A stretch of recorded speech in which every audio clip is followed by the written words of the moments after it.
Muito boa tarde, amigos e amigas da Up TV Rádio Web.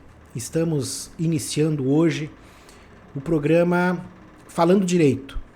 Meu nome é Ricardo Pinto, sou advogado aqui em Uruguaiana há mais de 23 anos. Atuo na área civil, criminal, previdenciária, trabalhista e estou muito feliz em poder estar aqui hoje para passar para vocês algumas informações de interesse da comunidade, a respeito de vários temas de direito, né, sobre direito, estamos falando direito sobre direito, nesse nosso bate-papo informal e sem aquele juridiquês intrincado, rebuscado, que a gente muitas vezes se depara nos juristas, aqueles mais celebrados, que muitas vezes falam uma linguagem que não está acessível ao cidadão que não está acostumado com as lides forenses. Bom, hoje como primeiro programa, como primeira participação, eu escolhi um tema jurídico muito palpitante que as pessoas, muitas vezes, a maioria das pessoas se depararam ao longo da sua vida, né, com relação a direito de família, né? Direito sobre, em especial sobre os filhos. Que direito que tem os filhos numa relação? Quando a relação termina, seja união estável, seja casamento, enfim, quando a relação matrimonial, a relação conjugal, ela tem um fim, o que sobra para os filhos? Quais são os direitos dos filhos quando perdem a convivência simultânea com os pais? Bom, meus amigos, nós temos aí uma série de leis, isso nós estamos falando sobre a legislação civil, aquela que está no Código Civil. Nós temos, por exemplo, princípios de direito, princípios que estão transcritos na Constituição da República e que emanam para a outra legislação infraconstitucional, ou seja, aquelas leis que não estão na Constituição. A Constituição da República é a lei maior, é aquela que forma o Estado, ou seja, o Estado brasileiro, a República, que é a forma de governo, a República Federativa do Brasil, ela é constituída, e por isso chama-se de Constituição Federal. Ela é constituída por uma lei. Ela é instituída e constituída por uma lei. Esta lei se chama Constituição da República Federativa do Brasil, que foi lá promulgada no ano de 1988. Ela passou a valer, inclusive, neste ano, e dela se emanam todas as demais leis. Ela é a lei mãe, ela é a carta magna, como chamam, né, no direito. Com base nela, nós temos princípios de direitos, e um dos princípios é o princípio da solidariedade familiar, que é aquele dever de assistência mútua entre familiares. Basta que você tenha uma relação familiar, uma relação de parentesco, para que duas pessoas tenham mutuamente o dever de se sustentar, né, de se ajudar, né, de se socorrer uma das outras.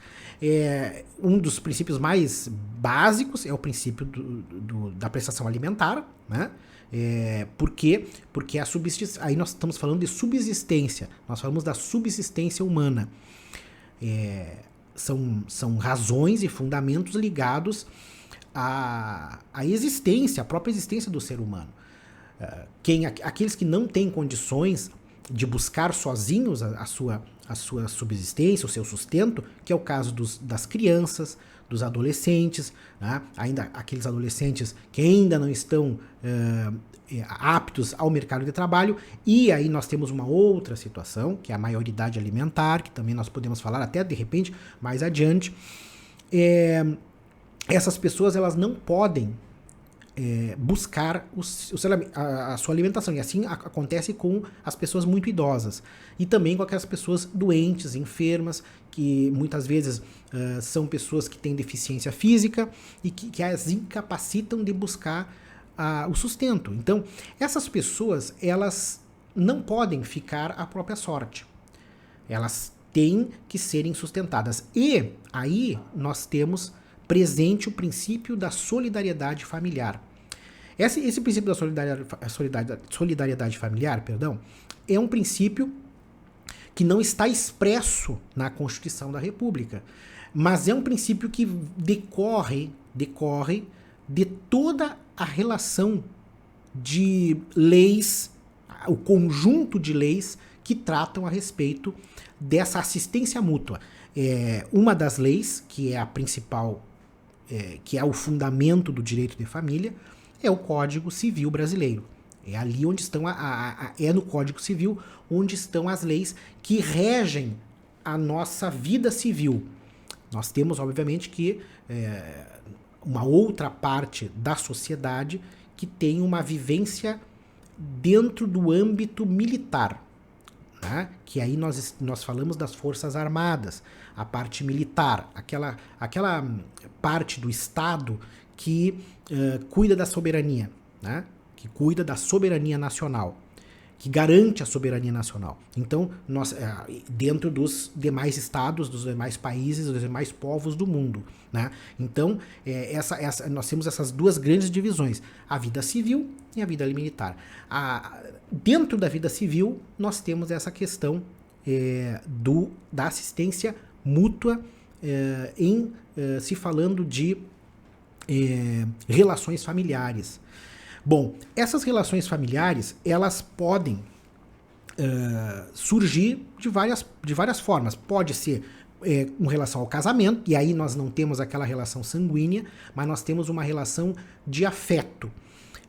Relação de affectio maritalis, ou seja, é um projeto de vida em comum entre duas pessoas. Ela surge daí e também decorre, que é o mais natural, é aquela relação onde a pessoa ela acaba se multiplicando em filhos. Ou seja, sozinho, somente eu, Ricardo Pinto, e eu tenho uma vida individual. No momento que eu vou multiplicar, ou seja, eu vou deixar descendentes, eu passo a não ser apenas o Ricardo Pinto, mas eu passo a ser várias outras pessoas. E quem são essas pessoas? São os meus filhos, são os meus netos, são os meus descendentes. Essas pessoas acabam se ligando a mim de uma tal forma que eu não sou mais único, eu passo a ser vários. Por que eu digo isso? Porque muitas vezes a gente pensa naquela questão do individualista. Né? A gente sabe que o individualismo ganhou muita força lá nos idos da Revolução Francesa e coisa e tal, nós sabemos disso. Mas esse individualismo, ele aos poucos foi ganhando cada vez menos terreno. E aí se passa para um pluralismo, para uma participação solidária entre pessoas de um mesmo vínculo sanguíneo, que é a família. A família humana, assim como nós vemos também no reino animal, né? A gente sabe que é constituída de um casal que acaba procriando e tendo filhos, tendo descendentes. Essas pessoas, elas têm uma relação de interdependência. O meu interesse nos meus filhos é que eles me perpetuem na pessoa deles. Né? E eles também têm por si o interesse em mim de que eu os mantenha até uma determinada idade. O que acontece? Isto gera direito. Né? Isso gera o direito, que é o direito dos descendentes, no caso, ter o sustento garantido pelos ascendentes, ou seja, os filhos dos seus pais.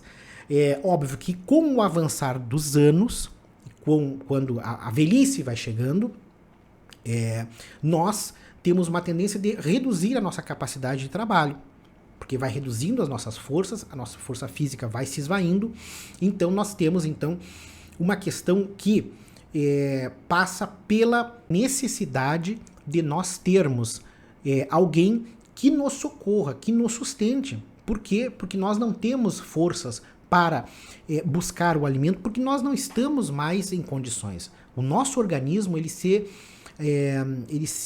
desgastou a tal ponto que nós não temos mais o vigor da juventude ou o vigor da maturidade. Nós realmente envelhecemos. Então, por isso nós ficamos muito fragilizados e precisamos de alguém que nos dê o sustento. Nós temos, obviamente, aí o papel do Estado, que é um Estado previdenciário, né, que é a Previdência Social, que vai acabar nos retornando uma contraprestação daquilo que nós entregamos durante muitos anos, que são as contribuições previdenciárias. Então nós pagamos a Previdência Social, nós entregamos dinheiro para o Estado brasileiro, nós entregamos o dinheiro para o governo, para que daqui a muitos anos, quando nós não tivermos mais condições de nos sustentar, de trabalhar, né, nós tivermos mais força para trabalhar, nós então vamos obter do Estado aquele retorno, que seria então um mínimo para garantir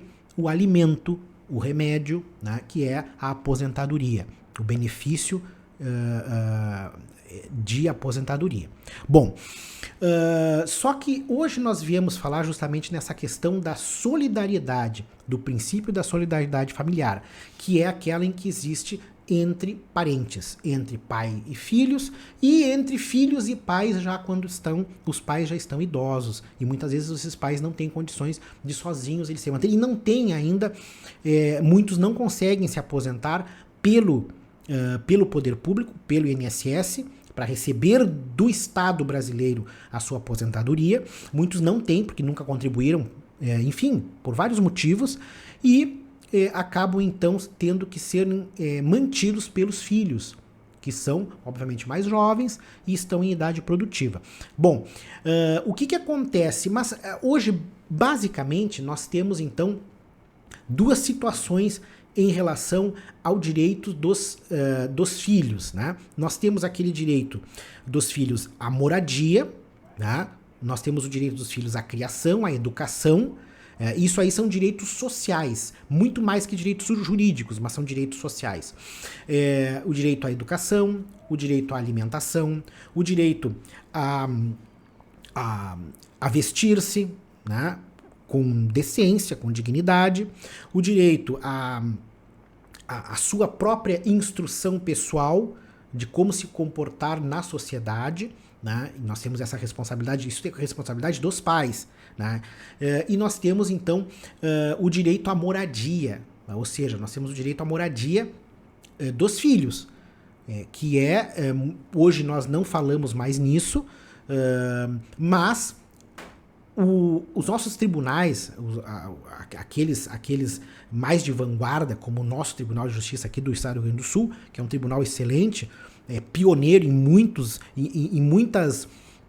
criações do direito, em muita hermenêutica humanista. O nosso Tribunal de Justiça ele é pioneiro nisso, é exemplo para o Brasil inteiro. Mais e mais está sendo falado em direito real de habitação para os filhos menores quando da separação dos pais. Então nós temos aí também um direito que está surgindo cada vez com mais força, que fala justamente no direito da criança ou do adolescente em permanecer residindo no mesmo imóvel em que eles, obviamente, nasceram, né, cresceram, e que de uma hora para outra acabam, então, os pais acabam separando, e aí cada um vai buscar a partilha dos bens. No caso, hoje, nós já temos um entendimento bastante sólido de que as crianças e os adolescentes, os filhos menores, né, eles têm direito em permanecer morando no imóvel, independente do direito dos pais que estão se separando em dividir esse imóvel 50%, 50%. 50% para a mulher, 50% para o homem. Hoje já nós não temos mais isso, porque nós temos os casais homoafetivos nessa nova evolução, né, nesse avanço que nós estamos conquistando no direito, que são as uniões homoafetivas, cada vez mais presentes. Então, os cônjuges, no momento que se separam, que os filhos eles acabam ficando com né, em uma guarda compartilhada, este imóvel onde eles moram, muitas vezes é adquirido na constância do relacionamento, e cada um dos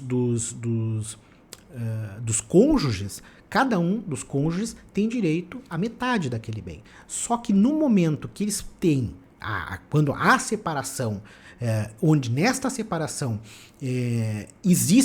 nesta relação, né, existam filhos menores, crianças, este imóvel ele não vai mais poder ser vendido, nem leiloado, nem partilhado.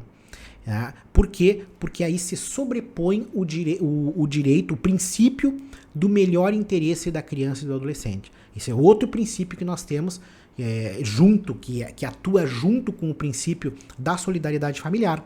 É o princípio do melhor interesse da criança e do adolescente. Esses dois princípios, eles acabam se sobrepondo ao princípio da legalidade. E o que diz o princípio da legalidade? Se há uma ameação, se há uma sociedade de fato entre os cônjuges em relação a um imóvel, se divide meio a meio. 50%, 50% para cada cônjuge. E aí, aquele que fica morando, né, no imóvel, querendo permanecer no imóvel, querendo ficar com o imóvel, tem que pagar ao outro, né, o valor referente à parte do outro, para que ele fique, então, soberano ali, naquele imóvel. Né?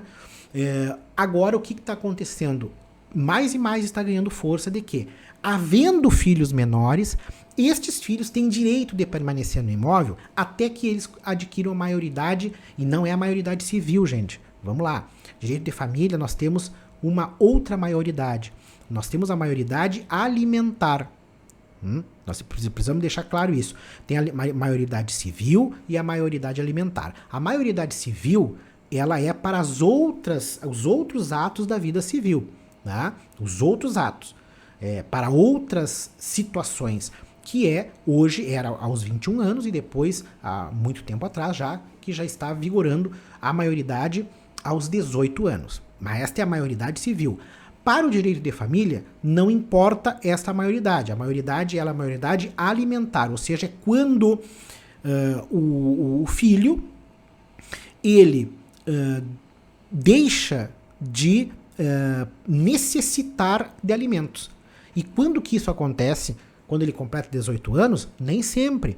Ele pode estar estudando, ele pode estar cursando uma universidade e também se instruindo, se preparando para enfrentar o mercado de trabalho. Ele ainda não está completamente preparado.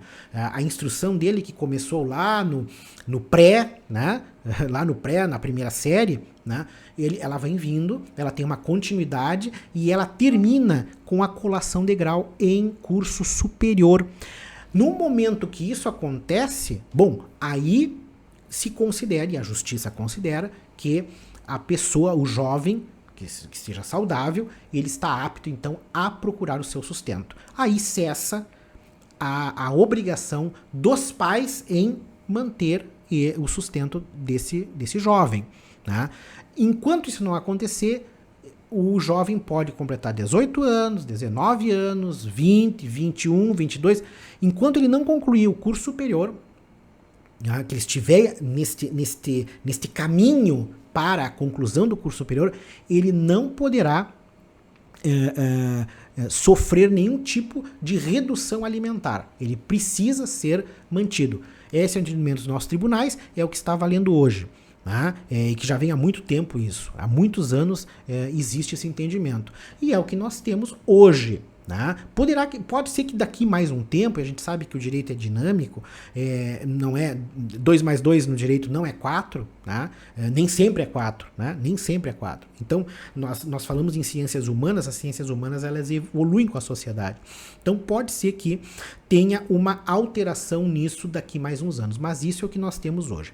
Então, como é que se processa? Eu acho interessante nós falarmos sobre isso também. Como é que se processa, como é que se coloca em prática este direito alimentar dos filhos, os direitos dos filhos, né? E depois nós temos realmente a questão alimentar, né? Nós falamos na questão da moradia, da habitação dos filhos menores, e nós então vamos falar também da questão alimentar. São 2 direitos que os filhos têm em relação aos seus pais, né, aos seus genitores e também aos seus avós. Nós temos essa questão aí. E aí vamos só fazer um parênteses. Muitos ficam se perguntando, mas eu sou avô, eu preciso, eu corro o risco de ser responsabilizado a sustentar meu neto. Sim, corre sim o risco. Mas esse risco, isso só vai acontecer, isso só acontece se a pessoa dos pais dos seus netos, né, portanto os seus filhos, enfim, né, essas 2 figuras, o pai e a mãe, ou nos casamentos homoafetivos, os pais ou as mães, né, dessa criança, eles realmente não tiverem nenhum tipo de condições, não tiverem condições, a mínima condição de trabalho, né, de trabalho. Não basta que eles estejam desempregados, né, eles não têm que ter condições de trabalho, né. Então, se eles são saudáveis, eles estão aptos ao mercado de trabalho, os pais, né, os pais da criança, dos menores, eles estão aptos a trabalhar. O direito dos filhos deles é com relação a eles, pais. Não vai passar da pessoa deles e vai pegar os avós. Não. E somente vai passar por cima dos pais se eles forem falecidos, se eles estiverem inválidos, né, que não possam trabalhar de forma alguma, né, porque nós sabemos que tem muitos deficientes físicos que são extremamente produtivos, eles estão capazes de trabalhar. Não, hoje nós temos aquelas adaptações, acessibilidade, coisa e tal. Né? Mas, nesse caso, os pais, os 2, eu não falo apenas do homem, e também, mas do homem, do pai, como também da mãe, né? da genitora, que geriu, né? Gestou o filho. Né? Então, qualquer um dos 2, eles precisam estarem completamente inválidos, né? Para quê? Ou falecidos ou totalmente inválidos para o trabalho, para que a obrigação passe para os avós. Se não acontecer isso, e isso é muito difícil acontecer, porque tem que acontecer com os 2, tanto ao pai quanto com a mãe. Né? Tem que ser condição. Se eventualmente aconteça isso, aí passa a obrigação para os avós. É assim que se processa, não tem outra forma de se responsabilizar os avós. Né? É somente nesse caso, certo? Bom, vamos retornar então com relação à situação dos dos menores, a alimentação, os alimentos, né? Os alimentos se processam assim, dessa forma. Para o desenvolvimento da criança e do adolescente, eles precisam ter, então, uma alimentação adequada, melhor do que aqueles que já estão em idade adulta, né? Eles precisam ter um maior cuidado, eles precisam ter a proteção dos pais, e é por isso que o Estado protege os menores, né? O menor, tanto a criança quanto o adolescente. Por quê? Porque eles estão em formação, inclusive física, né? E eles precisam, então, serem bem alimentados. Então, tudo aquilo que nós acostumamos a assistir e a saber, inclusive, de parentes, amigos, conhecidos, mas aquele lá tá pagando pensão alimentícia, aquele lá acabou sendo preso porque não pagou pensão alimentícia. Isso tudo tem uma razão muito, muito nobre, Tá? Não é nada assim para penalizar aquela pessoa. Ah, mas que horror, o coitado acabou caindo na cadeia porque não pagou. Não é isso. Ele não, essas pessoas acabam sofrendo uma pena porque o ato que elas cometeram é extremamente grave. É o abandono de um filho que não tem condições de buscar o alimento. Tá? Ele não tem condições porque ele é uma criança, ele mal sabe falar, muitas vezes são crianças de colo, né? Ele não tem condições de trabalhar para sustentar. Então essa pessoa, ela tem aquele que é responsável por ela existir, que é o pai, que é a mãe, tá? Enfim, e essas pessoas, elas devem ser responsabilizadas caso elas não queiram fazer, dar o sustento para essas crianças e adolescentes. Então, para os seus filhos, no caso. Né? Então, o ato que elas cometem ao negar o sustento para os seus filhos é um ato terrível. E é por isso que a resposta do Estado também tem que ser terrível, que é a prisão, é a cadeia. Né? E é uma cadeia que não tem fiança, é cadeia mesmo, vai para a cela. E de lá só sai quando pagar. E muitos vão dizer, pô, mas Ricardo, mas não é lógico que uma pessoa, o pai ou a mãe, enfim, dependendo com quem está a guarda, a base de moradia, né? Com quem está, dependendo, se estiver com a mãe, se o menor estiver com a mãe, é o pai que vai ter que aportar recursos financeiros. Se estiver com o pai, é a mãe, obviamente, que vai ter que pagar, né, a pensão. Bom, mas então, o que acontece? Essas pessoas, elas cometem esse delito, que é um delito grave, é um delito civil. Delitos não são só criminais, viu? É importante saber disso. Existem ilícitos, delitos civis. É muito importante saber disso. Tá? Todo ilícito civil, por exemplo, nós temos, por exemplo, no Código de Trânsito, nós temos ilícitos civis, tá? Excesso de velocidade, parar em fila dupla, parar sobre a faixa de segurança, a faixa de pedestre, tá? Estacionar em local proibido. Tá? Então, assim, são ilícitos, são delitos civis. Tá? Então, o que se comete contra um menor, no momento que o pai se recusa a aportar, a sustentar com recursos financeiros, né, ele está cometendo um delito civil. Mas é um delito grave. Por quê? Porque é o abandono de uma pessoa que é incapaz de buscar o alimento, que é uma criança, que é um adolescente. E aí vem a resposta do Estado, severa e terrível, que é retirar da pessoa o segundo maior bem dela. Primeiro bem é a vida, o segundo bem é a liberdade. É o segundo maior bem da pessoa, que é a liberdade. Então aí se retira a liberdade e a pessoa vai em cana, vai pra cadeia. Mas então, aí nós temos a situação daquelas pessoas que dizem, mas por que, qual é a lógica se ele precisa trabalhar para poder ganhar o sustento dele, para poder pagar a pensão? Bom, existe uma lógica nisso. Mas também existe um outro lado, que é a questão assim, se ele solto, ele não fazia, então, no momento que ele vai preso, ele vai ter que encontrar uma alternativa, seja como for, porque as pessoas não são 100%, nenhuma pessoa é 100% sozinha no mundo.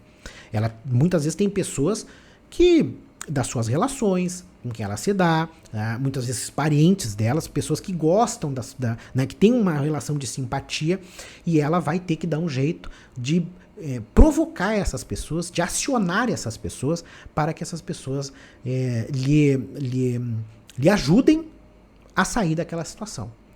Porque a única forma, a única pena severa que o ser humano tem medo, são duas penas. A pena de morte, né, que é uma pena cruel, que não existe no nosso ordenamento jurídico, na nossa justiça não existe pena de morte, e a outra pena é a pena de prisão em regime fechado, que isso é algo que realmente angustia muitas pessoas só de pensar de que vai ficar numa cela entre 4 paredes e coisa e tal. Então, e é nesse ponto, essa pena terrível, é que mantém muitas vezes um pai na linha, uma mãe na linha. Tá? Por quê? Porque eles têm medo de serem presos, de irem pra cadeia. Fora o estigma porque é cadeia mesmo, gente. Não é mais aquela cela especial e coisa e tal. É cadeia mesmo. Eles vão pra cela. Claro que é uma cela que é preparada para aqueles que cometem esse tipo de delito civil. Né? É uma prisão civil. Tá? É fora daqueles... isso aí dentro do regime prisional, existe todo um estudo que é feito com relação aos presos, né? Então, aqueles que são mais perigosos, que cometeram crimes mais graves, ficam num lado, né, no presídio, e aqueles que cometem crimes menos graves são colocados juntos num outro lado do presídio. Eles não se comunicam, né? Embora eles permaneçam na mesma estrutura. Então, na mesma estrutura carcerária, é a mesma estrutura carcerária, né? Então, tem aquele estigma, né, de ex-presidiário. Então, as pessoas elas ficam com medo e acabam, então, se mantendo na linha, encontrando uma forma de outra de cumprir com o alimento até que o filho adquira a maioridade alimentar. Isso acontece, isso tem acontecido há muitos anos. A nossa legislação é assim e esperamos que continue, porque realmente abandonar um filho, uma filha, um adolescente, uma criança, né, que é seu filho, né, abandonar materialmente, não dando sustento material, é algo, eu digo até mais, que seria algo, um ilícito criminal. Né? Não seria nem civil, seria criminal. Né? Isso daí nós temos, que é um ilícito criminal, que é o abandono de incapaz. Ainda não é nesse caso. Né? Ainda não é esse caso. Ainda é um ilícito civil. Nós não chegamos ainda no abandono de incapaz. Tá? O que existe, quando se nega a pagar a pensão alimentícia, o ilícito civil é justamente esse que é previsto no nosso direito civil. Ainda nós não estamos ainda entrando na seara criminal. Embora eu entenda que seja algo extremamente grave, que deveria inclusive ser contemplado, estar dentro da nossa legislação criminal. A recusa de pagar alimentos deveria estar lá. Mas enfim, meus amigos, eu acho que o mais importante é que nós temos essas garantidas às nossas crianças e aos nossos adolescentes. O pai, então, obviamente que, no momento que o pai ou a mãe, obviamente os pais, né, eles tendo esse dever de colaborar, de manter, de sustentar os seus filhos menores até que eles adquiram, até que eles criem asas, né, e que possam voar sozinhos. Este ponto é muito importante que a gente coloque isso, né? Porque esse sustento, ele não é para sempre, não é algo para sempre eterno, não, de forma alguma. Salvo, obviamente, que se o filho, e aí nós temos, tristemente, né, nasça com alguma deficiência, alguma incapacidade insanável, incurável, algo assim que realmente tire a criança, enfim, passe a um estado vegetativo, né? A gente sabe que tem muitas crianças que nascem nessa condição, né? Realmente é uma coisa muito triste, né? Porque o estado, né, de enfermidade permanente, né, é algo muito triste que nenhum pai quer, né? Mas alguns são contemplados com esse destino, né? E tem que encarar, né? Tem que encarar, e muitos são extremamente valentes, pessoas extremamente valorosas, corajosas, que enfrentam isso tudo com muita dignidade, e eu acho isso muito bonito, né? E isso sim é para sempre, né, gente? Enquanto aquela criança, aquele adolescente viver, e muitos vivem muitos anos, ficam até em idade avançada já, né? E avançada naquelas condições, né? Então acabam se vinculando, os pais ficarem vinculados por décadas àquela pessoa, àquela situação, e tem que manter, né? Tem que manter, porque é dever dos pais e é direito da criança, tá? E é direito da criança. O que acontece então quando há separação? A separação, o casal tem filhos menores, moram num imóvel, foi comprado com a economia dos dois, né? Com a colaboração dos dois. É feito então um acordo ou não, depende de como vai ser conduzido, né? Porque muitas relações terminam de forma muito drástica e outras mais amigável. E aí o que acontece? Um deles vai acabar ficando como, no caso, a residência vai ficar como base de uma guarda compartilhada, ou seja, a base da guarda compartilhada vai ficar, a base de moradia vai ficar com um dos cônjuges, com um dos conviventes, esposo, com o esposo ou com a esposa, ex-esposo ou ex-esposa, né? Um deles vai ficar com os filhos, a guarda dos filhos, né? Não é bem a guarda, seria mais a base, né? A base de moradia, porque hoje nós não falamos mais em guarda exclusiva, nós falamos só em guarda compartilhada. Hoje é isso que nós temos, a guarda é compartilhada, ela não é mais aquela guarda que fica exclusiva para o pai, exclusiva para a mãe, não, é uma guarda compartilhada. Por quê? Porque o tempo que os filhos permanecem tanto com o pai e com a mãe, eles precisam ser idênticos, iguais, eles não podem ser diferentes, né? Ou seja, ficar mais com a mãe e mais com o pai, não, tem que haver um equilíbrio nisso. As duas pessoas têm que chegarem, e aí tem a participação do Ministério Público também nisso aí, porque tem interesse de menor, interesse de incapaz, então acabam então fazendo um acordo, fazem um acordo de dias, né? 3 dias com um, 3 dias com outro, e o dia que sobra, no caso que a semana tem 7 dias, num dia da semana fica com o pai, no outro dia da semana fica com a mãe, no outro dia... Eu estou apenas tratando assim, para facilitar um pouco mais para ter essa visualização mental. Estou falando pai, mãe, homem, mulher e coisa e tal, mas isso se aplica aos casais homoafetivos também, tá, pessoal? Eu só estou falando para dar uma referência mais rápida, né, e facilitar para passar para vocês esse conteúdo. Então, o que acontece? Quando há separação, vai se estabelecer, então, vai ficar com a guarda, a base territorial, a base da guarda compartilhada fica com um só, que é com quem vai ficar o filho menor morando.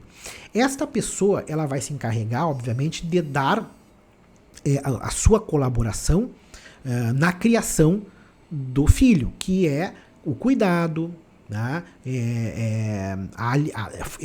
Dar alimentação fisicamente, preparar para a escola, preparar para a comida, tudo direitinho. O outro também vai ficar, só vai ter essa mesma responsabilidade. Só que aí nós temos uma questão.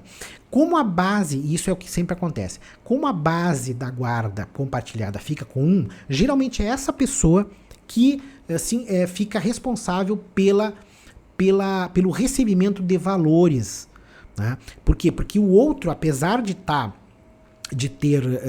ter metade do tempo o filho consigo, numa guarda compartilhada, a outra pessoa, ela tem uma obrigação maior. Por quê? Porque a criança mora com ela, né? O filho mora com ela. Então, como mora com ela, passa um maior tempo com ela, tem que ter um quarto onde tenha, enfim, que tenha tudo no quarto, que tenha separado. Muitas vezes se tem, por exemplo, um casal de meninos, o menino tem que ter um quarto, a menina tem que ter outro quarto, né? Não, então, tudo isso acaba acarretando um ônus para quem fica com a base da guarda compartilhada. Ou seja, com quem a criança fica morando, né, a base mesmo. Então essa pessoa que também acaba se envolvendo com a escola, representando a pessoa, o filho na escola, acaba preparando alimento, preparando remédios, levando a tratamento, levando a médicos e tudo mais. Então essa pessoa acaba tendo uma responsabilidade maior do que aquela que simplesmente pega o filho durante 3 dias da semana, né? Simplesmente para passar o dia com ela, ou passa o dia e no outro dia devolve, enfim. Essa pessoa, ela tem pode até ter a mesma estrutura, mas ela não tem aquela obrigação, aquele peso de alcançar para a criança a educação, higiene, né? O vestuário, escolher as roupinhas, passar, lavar, enfim, tudo. Né? Geralmente quem faz esse papel é a mulher, ou a mãe, ou enfim, dependendo, né? Isso aí se aplica também, mais uma vez, aos casais homoafetivos. Bom, mas então, pessoal, o que acontece? Essas crianças, elas ficam, então, com uma pessoa, um dos cônjuges, né? Que separam, e o outro é obrigado a aportar uma pensão alimentícia em dinheiro, né? Fica acertado isso tudo na separação. No momento da separação é que fica tudo acertadinho, tudo direitinho, como que vai se processar, como que vai ser feito, quais são os valores, na conta de quem vai ser depositado, geralmente é na conta de quem fica com a base de moradia da criança, do filho menor, né? E essa pessoa fica então encarregada de administrar a vida do filho, né? Na escola, na sociedade, enfim, na comunidade, no seu núcleo social, né? E essa pessoa então se carrega, que geralmente então é a que administra a vida escolar e social da criança. Bom, esta pessoa, então, é que vai acabar pegando os recursos, destinando, né, a melhor forma de gastar, né, dependendo da economia de cada um, dos valores. Muitas vezes os valores são muito baixos, não dá para quase nada, mas a pessoa vai ter que, então, com exclusividade, porque é exclusiva para a criança, não é para a mãe, é para a criança, é para ser investido na criança e não em si mesmo, né? Claro que existem alguns casos, né, onde a gente sabe que a criança, o pai ou a mãe que recebe os valores da pensão acabam gastando para eles mesmos, né? E a criança deixa de lado, mas isso aí é até uma questão de denunciar quem tome conhecimento disso, denunciar ao Ministério Público ou ao Conselho Tutelar, que isso é uma coisa muito grave, né? Isso não pode acontecer. Aí sim nós temos um abandono de menor, um abandono de capaz, se isso acontece. Aí nós temos um crime, né? Então, isso daí acontece, esse direito, e o direito de moradia também vai junto com o direito alimentar, né? Então, no momento da separação, quem fica morando no imóvel do casal fica com os filhos, né? Fica com os filhos, a base de moradia fica naquele imóvel, e quem sai da relação, que no caso, quem vai acabar, geralmente é o homem que sai, é o pai que sai, né? Acaba então, depois, não tendo como fazer a partilha, porque o filho adquire o direito de morar no imóvel, então ele não tem como fazer a divisão de 50%, ele não tem como cobrar aluguel da mulher, da parte dele. Por quê? Porque o filho tem direito a permanecer, e quem está com a base da moradia é a ex-esposa.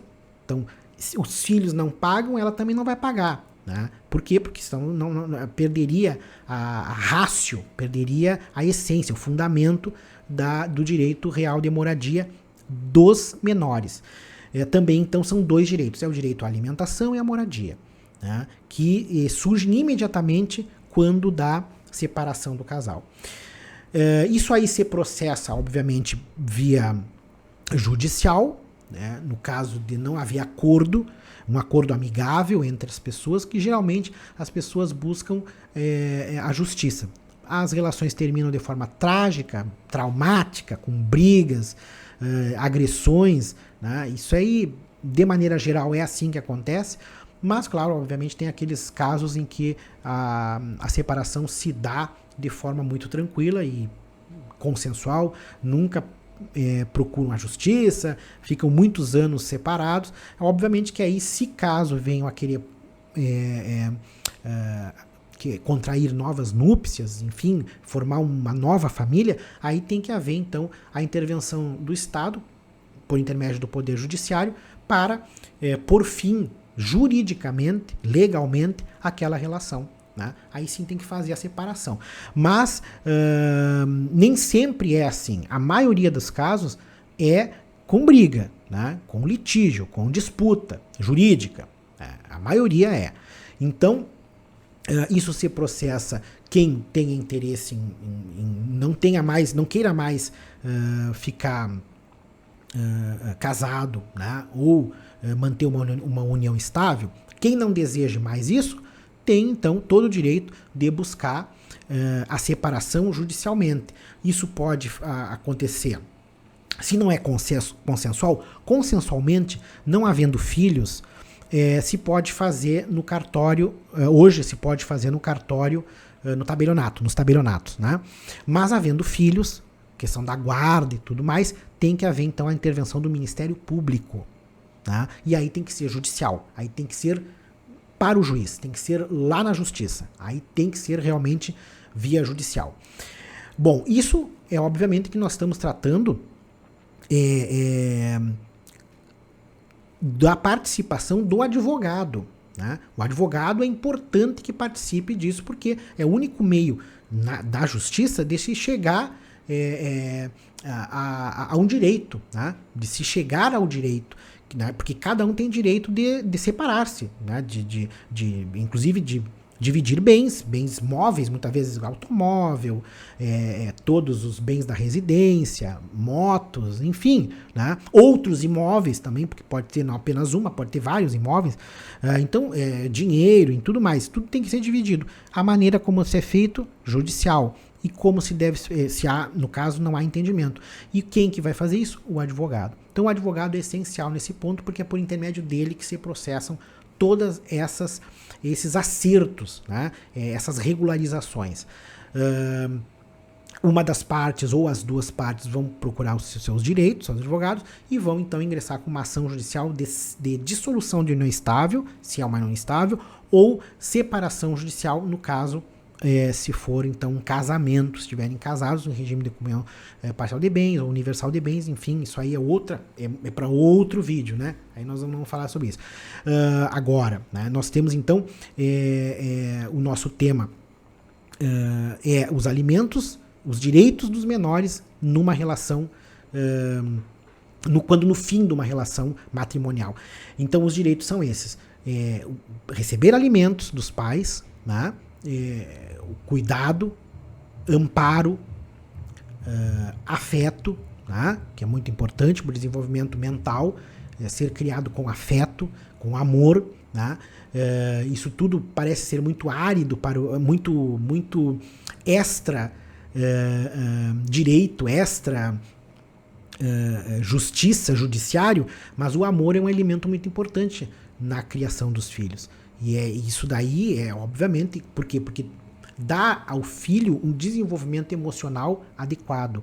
Tá? Isso é muito importante para o desenvolvimento emocional da criança. Criar a criança com afeto, com amor. Tá? Então, ele tem o direito de receber essa criação. Os menores têm esse direito. E tem direito também à moradia, ficar morando no imóvel onde eles nasceram, onde eles cresceram. Tá? O direito dos pais de dividir aquele imóvel, cada um pegar a sua parte no dinheiro, vender o imóvel, isso fica para depois do seu filho menor adquirir a sua maioridade alimentar. Para depois. Naquele momento, aquela criança tem direito de permanecer ali naquele imóvel, morando ali.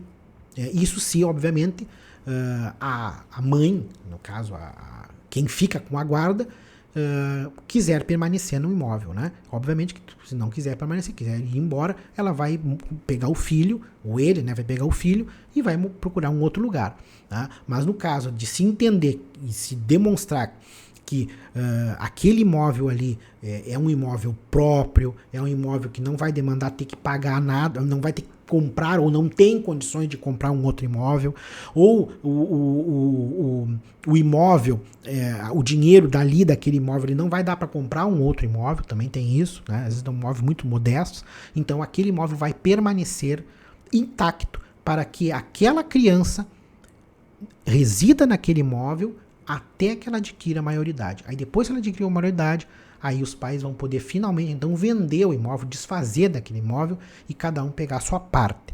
Né? Então nós temos então a questão da pensão alimentícia, que é acertada na separação, e que se aquele que se comprometer a pagar a pensão alimentícia não pagar, ele pode sofrer a sanção da prisão civil. Tá? Isso aí é a lei, é a nossa lei, ainda é em vigor, há muitos anos é assim, ela está em vigor, e é importante que a gente coloque tudo como de fato acontece. Né? Acontece, muitos às vezes até nem acreditam muito, acham que aquilo ali não acontece com ele, e até que um dia acontece. Né? E muitas vezes o advogado avisa, olha, leva a sério, né? Isso não é uma brincadeira, às vezes levam realmente na brincadeira, aí só se dão conta que é sério quando eles finalmente caem preso. Né? Vai lá o oficial de justiça com a brigada militar, pegam ele e botam ele no caminhãozinho da SUSEP e levam para o presídio. Né? Aí é que eles se dão conta que é sério. Enquanto isso, eles nem bola dão. Né? Eles simplesmente esquecem do que tem filho, né? Ou ele ou ela esquecem que tem filho, né? E acabam sofrendo a sanção justa, né? Muito justa, da prisão civil. Né? E também, então, tem aquela outra questão que nós falamos, que é um outro direito da criança, do filho menor, é permanecer, então, morando no imóvel. Bom, aqui nós temos, então, acredito que a primeira participação, né? A minha primeira participação na UPTV Rádio Web, neste programa Falando Direito. Espero que tenham apreciado e tenham gostado. É uma hora, né? É uma hora de conversa. Dá bastante tempo da gente desenvolver o conteúdo. Eu estou aberto, né, a sugestões, comentários, perguntas, dúvidas. O que tiver de dúvida, por favor, entre em contato. Aí estão os e-mails, aí estão os endereços para vocês, amigos e amigas, entrarem em contato com a UPTV Rádio Web, com este advogado também, estão aí os endereços, e que no próximo programa, a gente vai então buscar fazer um esclarecimento desses pontos que ficaram em dúvida. Né? E obviamente nós vamos então, hoje não há nenhuma dúvida a esclarecer porque é o primeiro, mas no próximo, se houverem dúvida, nós vamos então deixar para o final, né, um momento para então esclarecer essas dúvidas do programa anterior. Tá? Do programa anterior. Aquilo que eventualmente eu não tenha falado, ou aquilo que eu não tenha comunicado a todos, né? Não tenho deixado claro, e é importante que me instiguem, que perguntem, né? Que interajam, porque é uma troca. Eu falo aqui, vocês me deem um feedback, né? Me digam aquilo que é preciso ser esclarecido, então eu vou responder a todos e todas estas dúvidas. Certo, meus amigos, minhas amigas? Muito obrigado por estarem juntos aqui na UPTV Rádio Web, no nosso programa Falando Direito. E eu quero deixar a todos muito obrigado, uma boa semana. Né? Hoje nós já estamos no segundo dia da semana, né? Ainda tem mais um resto de semana por aí. Muito obrigado e nos vemos na próxima semana com mais um programa Falando Direito. Um abraço a todos e até lá.